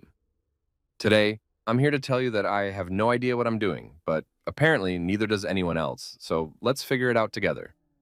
The room went silent. Then someone in the back started clapping. Then more people. Then everyone. And just like that, I wasn't nervous anymore. I was just talking to people who wanted to listen. Let me tell you about Section 12.7 I started, pulling up the contract on the screen behind me, and how paranoia, good legal drafting, and spite can combine to create the perfect storm of revenge justice. For the next 2 hours, I talked about contracts, about relationships, about what happens when love and money collide, about how to protect yourself without becoming cynical, about mistakes I'd made and lessons I'd learned. The students asked questions, good ones. How do you balance protecting yourself legally with trusting someone emotionally? What's the difference between a prenup and a partnership agreement? Is it ethical to use contracts as weapons? How did you decide to give the money to charity instead of keeping it? I answered honestly. Sometimes I didn't have good answers. Sometimes I said, I don't know, but here's what I'm figuring out. By the end, my voice was hoarse, my suit jacket was off, and I felt like I'd just run a marathon made of vulnerability and legal theory. The applause when I finished was different from the applause when I'd started. Less curiosity, more respect. Dr. Rhodes came on stage. Questions for Mr. Hayes? We have 10 more minutes. Hands shot up everywhere. A student in the front, couldn't have been older than 24, stood up. Mr. Hayes, you said you did this for revenge, but ended up doing good. Do you regret how you handled it? I thought about it, really thought about it. No, and also yes, I don't regret protecting myself. I don't regret using the tools I had. I don't regret the outcome. But I do regret that it had to happen at all. I regret that I didn't see it coming sooner. I regret that 200 employees almost lost their jobs because 2 people couldn't keep their personal and professional lives separate. So it's complicated. Most real things are. Another student. Would you do it again? I hope I never have to, but if I did, yeah, probably exactly the same way. Maybe with better coffee. Laughter. Dr. Rhodes wrapped it up. Thank you, Mr. Hayes. This was invaluable. Students, reading for next week is Hayes versus Hayes. I'll post the case materials online. There are case materials? I asked. I compiled them. Contracts, news articles, your Instagram posts. It's all academic record now. My Instagram posts are academic record? Welcome to the digital age. Your memes are now legal scholarship. After the lecture, students swarmed me. Business cards, questions, requests for selfies, which, what? And one student who asked me to sign her contract's textbook. I signed it. Read section 12.7, always, not Liam Hayes. Professor Wells pulled me aside as the crowd finally dispersed. You did good, kid. I talked about my divorce for 2 hours to a room full of strangers. You taught them something real, something they won't get from a textbook. That's worth more than you know. Dr. Rhodes wants me to do this as a regular thing. Are you going to? I looked back at the auditorium, slowly emptying out, students still buzzing with conversation.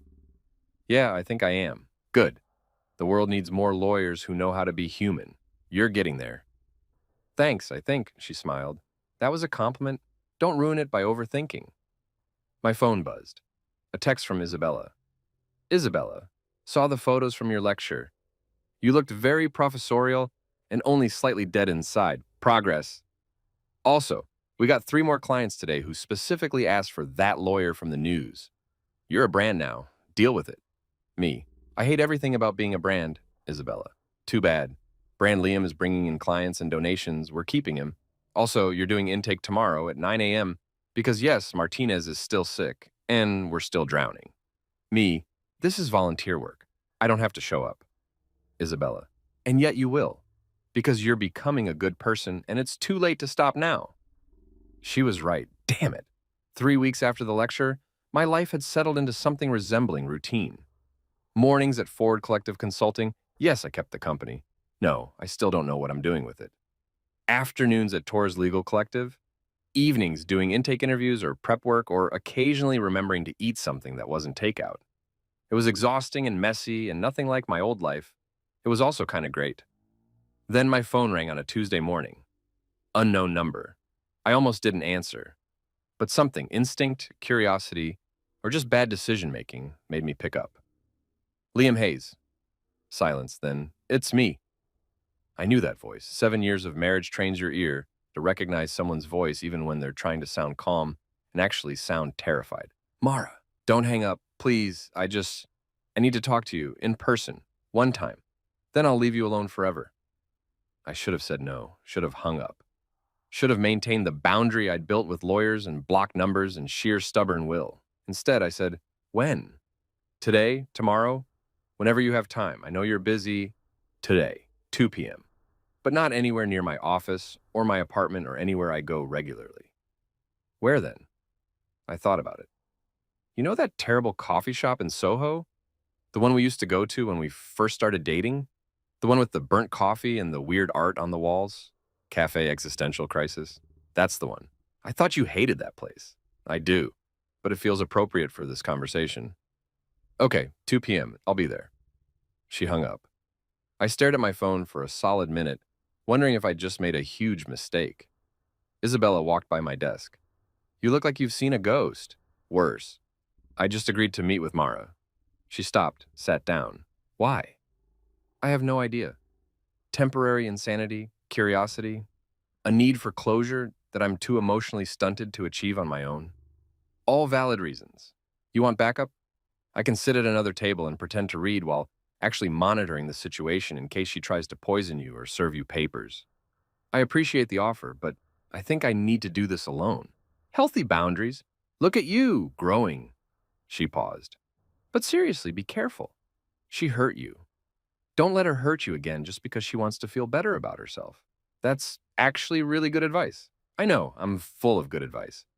Also, you're still doing intake tomorrow at 9 a.m. because Martinez is still sick. I know. I'll be there. At 1:58 p.m., I walked into Cafe Existential Crisis. The place looked exactly the same as it had 7 years ago. Mismatched furniture, art that looked like someone had aggressive feelings about geometric shapes, and coffee that tasted like they'd consulted a sadist for brewing techniques. Mara was already there, sitting at a corner table, wearing jeans and a sweater I didn't recognize. No makeup, or at least less than usual. Hair in a simple ponytail, she looked smaller somehow, like someone had turned down her brightness setting. She saw me, stood up, sat back down, clearly didn't know what to do with her hands. I ordered a black coffee, terrible, as expected, then sat down across from her. Hi, she said. Hi. Silence. The kind of silence that happens between people who used to know everything about each other and now know nothing. Thanks for meeting me, she finally said. I wasn't sure you would. I wasn't sure I would either, but here we are. Here we are. She fidgeted with her coffee cup. You look good. Tired, but good. The beard is new.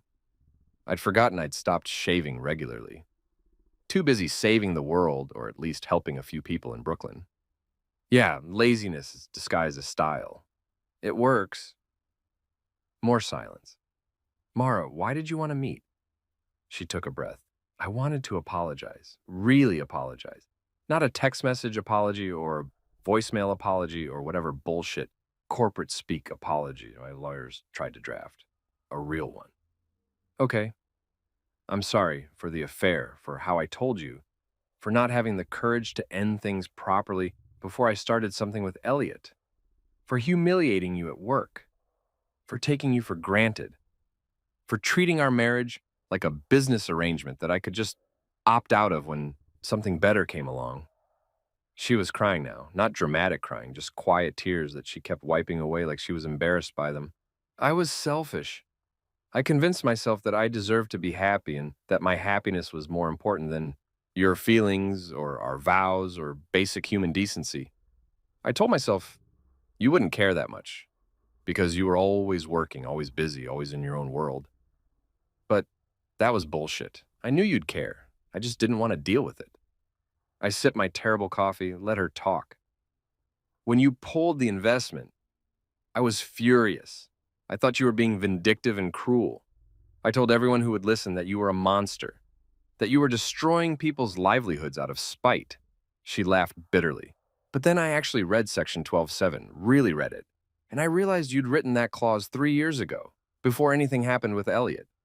You'd built in protection not because you didn't trust me, but because you were smart enough to know that business and marriage are complicated and sometimes things go wrong. I was hoping I'd never have to use it. I know, and that makes it worse somehow. You hoped for the best, but prepared for the worst, and I didn't prepare for anything. I just assumed everything would work out, because I wanted it to. She pulled out a folder from her bag. This is a public statement. My lawyers drafted it, but I rewrote it. No corporate speak. Just the truth. I wanted you to read it before I release it. I took the folder. Inside was a single page. Public statement from Mara Hayes. I am writing to address the circumstances surrounding my departure from Mara Enterprises, now Forward Collective Consulting, and the dissolution of my marriage to Liam Hayes. I engaged in an extramarital relationship with Elliot Graves, a business partner and board member. This was a profound breach of both my marriage vows and my professional obligations. My actions constituted a breach of fiduciary duty as defined in our partnership agreement. My husband's decision to withdraw his investment was not vindictive. It was the legal consequence of my choices, as outlined in contracts I signed and should have honored. I take full responsibility for my actions. I hurt someone I promised to cherish. I jeopardized a company and its employees. I failed to uphold basic standards of integrity. I'm grateful that Mr. Hayes has restructured the company and protected the jobs of our employees. I am grateful that he has chosen to use this painful situation to do meaningful work through his pro bono legal aid efforts. I am now working at an immigration law clinic in Portland, trying to do work that actually matters and hopefully becoming a better person in the process. I apologize to Liam, to our employees, to everyone affected by my poor judgment. I am committed to learning from this and doing better. Sincerely, Mara Hayes. I read it twice, then set it down. This is honest. Too honest? No, actually honest, I looked at her. Why are you releasing this? Because you deserve better than what I gave you. And because the narrative out there is messy, and I want people to know the truth. Not the meme version, not the tabloid version, just what actually happened. You know this will destroy what's left of your reputation, right? This will follow you forever. Every Google search, every background check, every new job interview. I know. She wiped her eyes. But living with the lie is worse. And maybe someone else will read this and think twice before doing what I did. Maybe it'll help someone. I didn't expect that. Didn't expect her to care about anyone else's story beyond her own. How's Portland? Rainy. Humbling. Good for me. She smiled slightly. The clinic is non-profit, so the pay is terrible. I'm living in a studio apartment that costs more than it should but is still cheaper than anything in New York. I work with people who actually need help, not rich people who want to get richer. Sounds familiar. Yeah, I heard about your pro bono work, the donation, the legal aid stuff. She paused. You're doing what you always wanted to do, before you met me, before you went corporate. I went corporate to support your dreams. I know, and I never even thanked you for that. You put your whole life on hold for me, and I didn't even notice. More tears. You were a good husband, Liam. I was a terrible wife, and I'm sorry. This was the moment I could unload, tell her everything I'd been holding in, the hurt, the anger, the betrayal, the humiliation, make her feel as small as she'd made me feel that day in my office. Instead, I said, I forgive you. She looked up, shocked. You, what? I forgive you. No, not because you deserve it, not because I'm over it, but because I'm tired of carrying anger around like luggage. I've got enough to deal with without that. Liam, you don't have to, I know I don't have to, but I want to. For me, not for you. I leaned forward. Here's the thing, Mara. You hurt me. Badly. What you did was cruel and selfish, and I'll probably never fully trust anyone the same way again. But holding on to that anger, it was poisoning me, making me bitter, turning me into someone I didn't like. You took over my company. Yeah, I did. And it felt good in the moment. But the stuff that actually made me feel better, the legal aid work, the teaching, helping people who actually need help, that's what healed me, not revenge. She was full on crying now. I don't deserve your forgiveness. Probably not. But I'm not giving it to you. I'm giving it to me so I can move on, so I can be happy, so I can build a life that isn't defined by what you did to me. Are you happy? I thought about the terrible coffee at Torres Legal Collective, about the law students who actually listened when I taught, about the clients whose lives I was actually helping, about waking up every morning with purpose instead of routine. Yeah, I think I am. Or at least I'm getting there. She nodded. Good. You deserve that. So do you, eventually, but you've got work to do first. I know. We sat in silence for a moment. Not the uncomfortable kind anymore, just silence. Can I ask you something? Mara said. Did you ever love me? Really? Yes, completely. Right up until you threw that ring. I paused. But I loved who I thought you were. Who you pretended to be. I don't know if I ever loved the real you because I don't think you ever showed me the real you. That's fair. She wiped her eyes one more time. What about now? Now I don't love you and I don't hate you. You're just someone I used to know. Someone who taught me some really expensive lessons about trust and contracts and what actually matters. That's the most lawyer answer I've ever heard. I'm a lawyer, it's kind of my thing. She smiled, a real smile. Small, but real. I'm glad you found your thing again. The law school teaching, the pro bono work. That's who you were supposed to be. And you're who you were supposed to be. I'm working on it. One client at a time. One apology at a time. One day at a time. She gathered her things. I'm going to release that statement tomorrow. I wanted you to see it first. If you have edits or if you want me to change anything, it's perfect. Release it. Own it. Move forward. She stood up, extended her hand. Thank you for meeting me and for forgiving me, even though I don't deserve it. I shook her hand. Good luck in Portland, Mara. I mean it. Good luck in Brooklyn. I mean it too. She left. I sat there for another 10 minutes, drinking terrible coffee and staring at the geometric art that still made no sense. My phone buzzed. Isabella. Isabella. How did it go? Do I need to bail you out of jail for assault? Me. It went fine, no assault, just closure. Isabella. Closure is overrated, but I'm glad you got it. You okay? Me. Yeah, actually okay, Isabella. Good. Because we just got an emergency removal case and I need your corporate law brain to untangle some LLC documentation that's holding up a client's immigration status. Me. On my way, Isabella. Also, you're teaching that Columbia seminar again next month. Dr. Rhodes already confirmed it. She didn't ask, she just told me to tell you. Me. That's not how consent works, Isabella. Tell that to Dr. Rhodes. She's terrifying, and I respect that. I left money on the table for the terrible coffee and walked out into the afternoon sunlight. Somewhere in Portland, Mara was probably on her way to help someone with their immigration case, trying to become the person she should have been all along. Somewhere in Manhattan, Elliot was probably dealing with his own consequences, learning his own expensive lessons. And me? I was heading back to Brooklyn to help someone navigate the terrible intersection of corporate documentation and immigration law. Was it closure? Maybe. Was it healing? Probably. Was it perfect? Definitely not. But it was real and honest and mine. And for the first time in months, that felt like enough. 6 months after the office meltdown that broke the internet and my marriage simultaneously, I woke up on a Saturday morning in my Tribeca penthouse and realized something weird. I was happy. Not the fake Instagram happiness. Not the convincing myself everything is fine happiness. Real, actual, uncomplicated happiness. Which was terrifying because I'd spent 6 months waiting for the other shoe to drop. And apparently there were no more shoes. Just me and my choices and the life I'd accidentally built while trying to survive. My phone buzzed, not with missed calls or angry voicemails this time, just normal notifications from normal people living normal lives. Professor Wells, great job with yesterday's seminar. Students are calling it the best class they've taken this semester. You're officially a professor now. Deal with it, Isabella. Reminder, team lunch today at 1 p.m. You're buying because you're still the rich one, tacos or pizza. Also, we hit 500 cases closed this month. We did that. Dr. Rhodes, the Law Review wants to publish your article on fiduciary duty and personal relationships. Congratulations. Also, they want you to speak at the annual ethics conference. I told them yes on your behalf.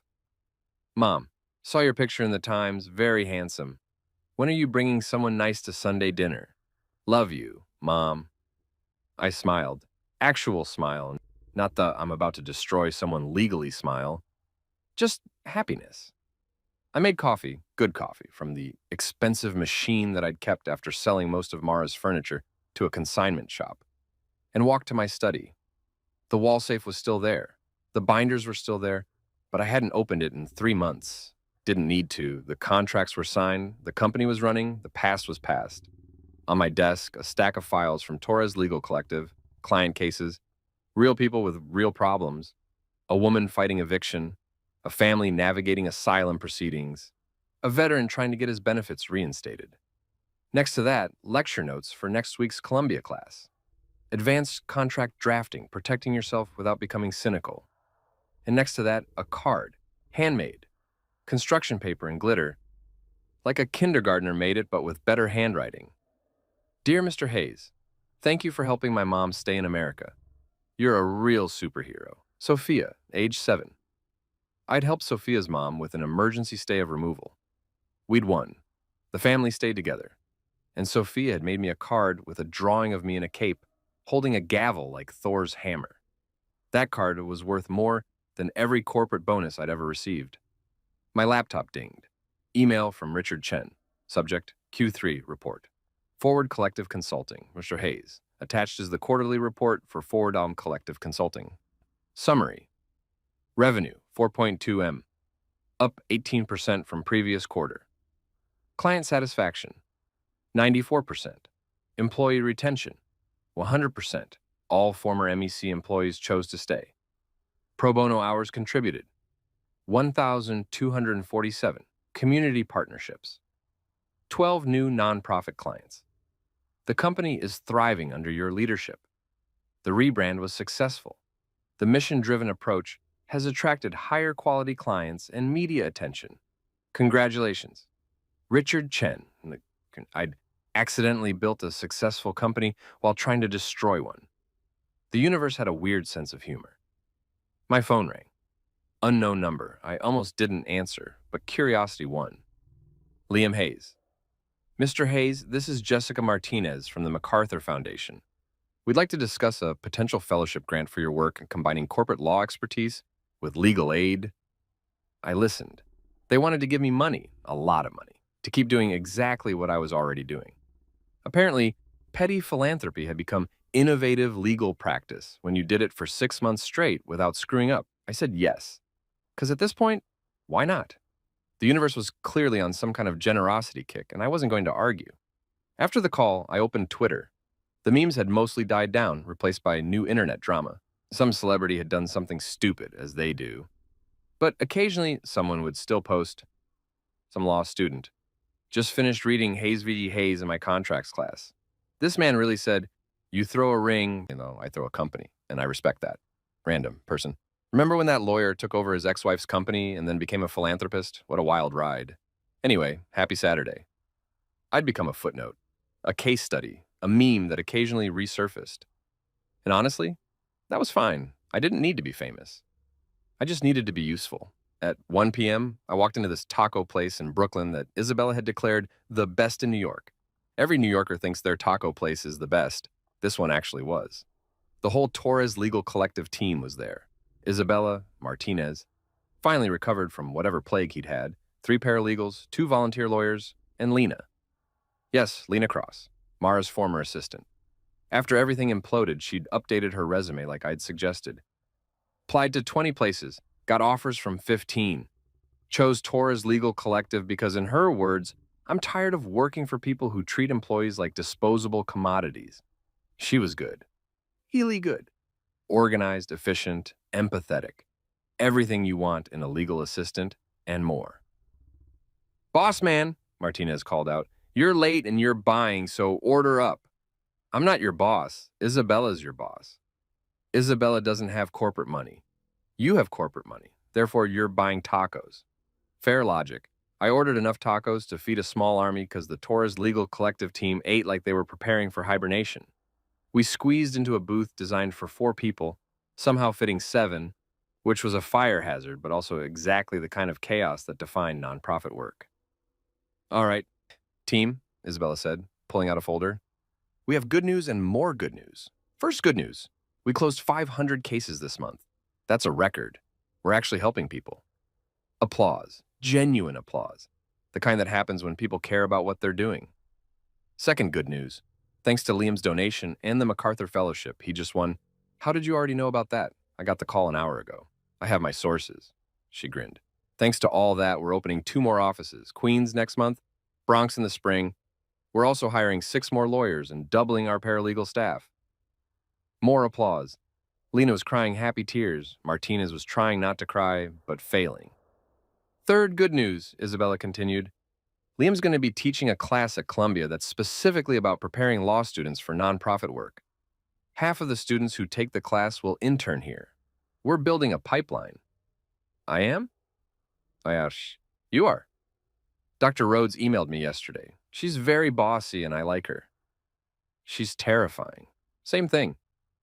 Martinez raised his water glass. A toast to Liam, who had the world's messiest divorce and somehow turned it into a nonprofit expansion. Hear, hear. We clinked glasses. Water, soda, one person's horchata. No alcohol because we were all too tired and had too much work to do. Speech, someone called out. No speeches. Speech, speech. I stood up, looked at these people who'd become my team, my friends, my purpose. Okay, fine. 6 months ago, I was standing in my office, watching my marriage implode, thinking my life was over. I was angry and hurt, and I wanted revenge. So I got it. I took over a company, I destroyed some reputations, I became a meme, best meme of 2025. Martinez interjected. Debatable. But then something weird happened. The revenge stopped feeling good. The anger stopped being useful. And I found myself here in this chaotic, beautiful, exhausting place, doing work that actually matters with people who actually care. Oh, he's getting sentimental, Isabella teased. Quick, someone record this before he remembers he's emotionally unavailable.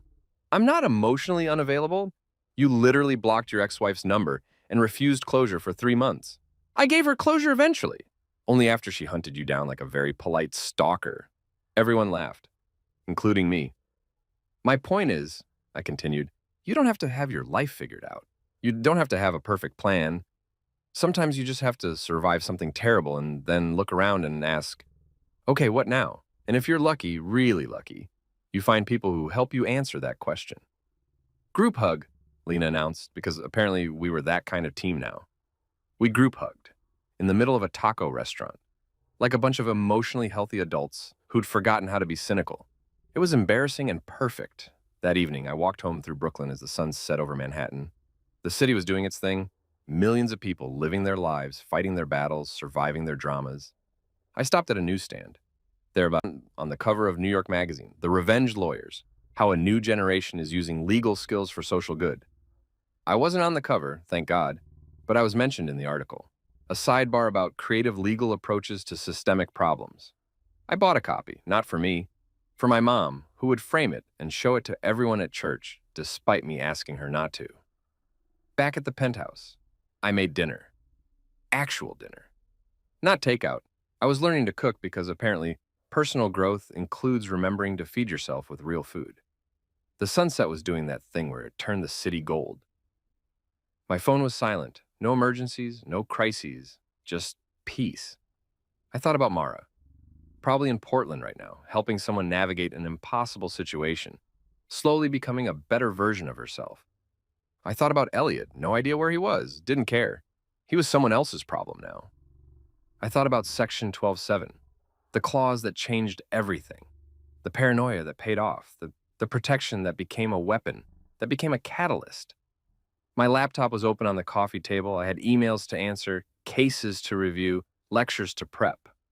But first, I opened a new document and titled it, Lessons from a Hostile Takeover, or How I Stopped Worrying and Learned to Weaponize Contracts for Good. Professor Wells had asked me to write something for the Columbia Law Review. This seemed about right. I wrote, 6 months ago, I used a contract clause to destroy my ex-wife's company. It was legal, justified, and deeply satisfying. It was also the beginning of the worst and best period of my life. Here's what I learned. Revenge is easy, forgiveness is hard. Building something new is hardest of all. The law gives us tools, contracts, clauses, frameworks for protection. But tools are neutral. They can be used to harm or to heal, to destroy or to build. I chose destruction first, then I chose construction. I don't regret either choice, but I know which one made me a better person. If you're reading this because you're hurt, angry, or planning your own version of corporate revenge, do it. Protect yourself. Use every legal tool available. But then, and this is important, do something good with what's left. Turn your pain into purpose, your anger into action, your trauma into teaching, because the best revenge isn't destroying someone else's life. It's building a life so good that you forget you ever wanted revenge in the first place. That's the quiet win, and it's the only win that matters. I saved the document, sent it to Professor Wells. She'd edit it, probably tell me I was being too sentimental, then submit it anyway because she was proud of me, even if she'd never say it directly. My phone buzzed. One notification. An Instagram DM from @pettyphilanthropist. Yes, that account still existed. No, I still wasn't running it. @pettyphilanthropist. Hey, we've raised $2 million for legal aid organizations using your story as inspiration. Thought you should know. Keep being petty for good. The internet. I smiled. The best revenge wasn't the money or the memes or the corporate takeover. It was waking up happy in a life that didn't need them. It was helping people who actually needed help. It was teaching students who actually wanted to learn. It was building something real instead of destroying something broken. It was this moment, sitting in my overpriced apartment with terrible abstract art on the walls, eating pasta I'd made myself, watching the sunset over a city full of problems I was slowly learning to solve. Turns out peace is the loudest way to say, I won. And I was winning. Finally.